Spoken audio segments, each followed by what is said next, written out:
you almost felt sorry for Luka Modric, receiving the Ballon d'Or Golden Ball for Player of the Year on stage in Paris's Grand Palais. It looked as if the French were punishing him Monday for depriving one of their world champions of the prize. There, on a table beside the stage taunting him, stood the World Cup trophy itself. The one that his Croatia team lost in the final in Moscow this past July. On stage, David Ginola, the former France winger turned moderator, was throwing fatuous questions at him. Is it a dream come true? Modric, who always looks like a cross between a fisherwoman and Johan Cruyff circa 1973, wasn't made for the high life. And you sense that appearing on stage was more terrifying for him than playing in a World Cup final.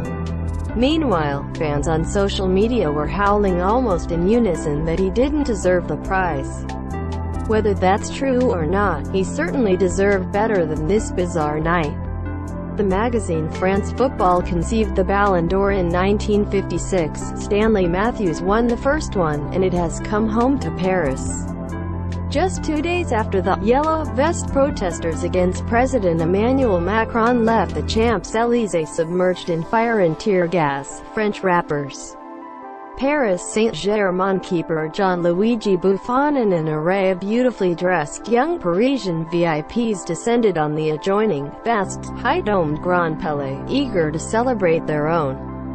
Imagine the joy if Antoine Griezmann or Kylian Mbappe had been crowned here. Ginola greeted onlookers with "the suspense is fatal," but it wasn't. A couple of hours before the ceremony, the ranking of the top 30 players had leaked online and almost the entire Grand Palais had seen it. For the first time since Kaká's victory in 2007, neither Lionel Messi nor Cristiano Ronaldo had won the Ballon d'Or. This year, we read on our phones, Messi had finished 5th, Mbappe 4th, Griezmann 3rd, Ronaldo 2nd and Modric 1st. It was going to be a long night before we were told what we already knew. But before that, there were 2 new trophies to award. First was the Raymond Copa Trophy for Best Player Under 21. A cloud of smoke filled the balcony, and from it appeared, to no surprise at all, Mbappe. Such is his charm and sprinter's physique that he could pull off wearing brown brogues under his dinner jacket. His father, Wilfred, his former youth coach, murmured in a wobbly voice. The pride in seeing that the little one has grown up. The French coach, Didier Deschamps, recalled Mbappe's unforgettable rush in the World Cup against Argentina. I imagined myself in the place of the players who were facing him. Ginola asked Mbappe if his next objective was to win the grown-up Ballon d'Or. No, he replied. My next objective is to win everything. Still, he pointed out later. Having finished 7th in the adult rankings last year and 4th this year, the youngest player in the top 5 since 19-year-old Michael Owen in 1998, he seems to be creeping inexorably upward. If Messi and Ronaldo turn out to be mortal, he could be next in line. The other new prize, the female Ballon d'Or, went to Ada Hegerberg of Norway and Olympique Lyon, when she thanked, among many other people, Lyon's president, Jean-Michel Aulas. The Parisian audience booed merrily while Ginola implored them to stop. It's a huge step for women's football, Hegerberg said. I would like to end with some words to young girls all over the world, please. Believe in yourself. All would have been fine if the segment had ended there. But the DJ of the evening, Frenchman Martin Solvay, seemed desperate to prove that the new prize hadn't put a dent in soccer sexism. Do you twerk? He asked. Hegerberg turned away in disgust. No, perhaps the French organizers will get their act together before hosting next year's Women's World Cup. There was a French interlude during which Mbappe, Griezmann, Deschamps and France midfielder Thomas Lemar took the stage. Go get the cup, Ginola said to Griezmann as if to a child. And Greasy dutifully skipped the 20 yards to the table where the golden trophy was waiting. The crowd cheered, and we got last summer's hit song, Bad Dreams, Ramenez la Coupe à la Maison, Bring Home the Cup, accompanied by images of joyous crowds on the Champs-Elysées welcoming the team back. but it seemed like pictures from another time. The mood in France has soured since, the yellow vests expressing a national discontent. Ginola didn't mind. He held the cup and gloated. "It's heavy and it's beautiful." Every French soccer fan in the hall remembered the Parisian night 25 years ago when Ginola, instead of holding on to the ball and playing out a draw at home against Bulgaria, hit a pointless cross. The Bulgarian keeper caught it, and from the counter-attack the Bulgarians scored the winner, keeping France out of the 1994 World Cup. Deschamps was playing that night too, and Ginola has not been his favorite person since. On stage, though,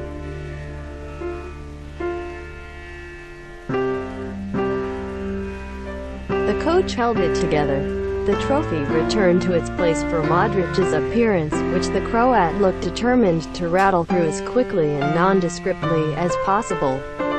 He seemed to have memorized his speech in English. "I have sensational emotions at the moment that is hard to describe with words," he droned, sounding like a bad internet translation engine. When Ginola asked for the secrets of his success, he answered, "Hard work, persistence at difficult moments, believe in yourself." He did give a nice shout-out to his Spurs manager, Harry Redknapp, who had moved him from number 10 to the back of midfield, the position from which he went out to achieve greatness. Mbappe asked if he was disappointed not to have won the Ballon d'Or. Offered a jibe at Modric, "I just feel pride to be on the podium, to be world champion." The most touching moment was provided, via video, by Modric's father. Hearing that his son had won soccer's biggest individual prize, he laughed, clasped his hands as if in prayer, said, "You are my genius," then started a losing battle against tears. Modric certainly isn't as good as Ronaldo or Messi. His stats for 2018 are 56 matches, 11 assists, 3 goals for club and country. The only Ballon d'Or winner with fewer was Lev Yashin, the Russia keeper, in 1963. Even Modric's World Cup numbers are astonishing: 2 goals, including a penalty, and 1 assist.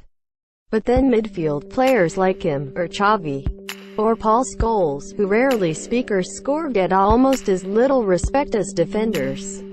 Nobody else in Russia this summer controlled the tempo of games the way Modric did.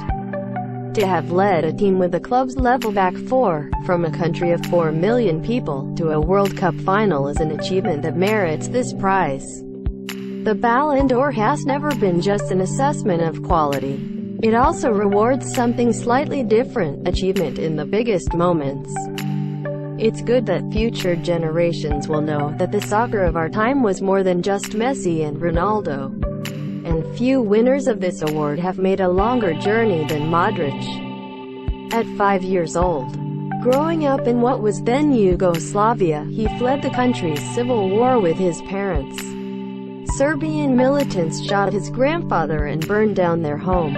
The family ended up spending 7 years as refugees in a hotel in the village of Zadar, on Croatia's Dalmatian coast, a region that supplied nearly half the squad that got to the final in Moscow. Between bombs and grenades, Modric played soccer in the hotel parking lot. The Ballon d'Or might not even have been the best thing that happened to him Monday. That same day, a court in Croatia decided he wouldn't be prosecuted for giving false testimony at the trial of former Dinamo Zagreb boss Zdravko Mamić. Modric is 33, playing in a struggling Real Madrid team. So this could be his last hurrah, a sort of oeuvre prize. He will go down in history among the many Ballon d'Or winners who fell just short of greatness, players who sit in the second row, in the phrase of Marco van Basten,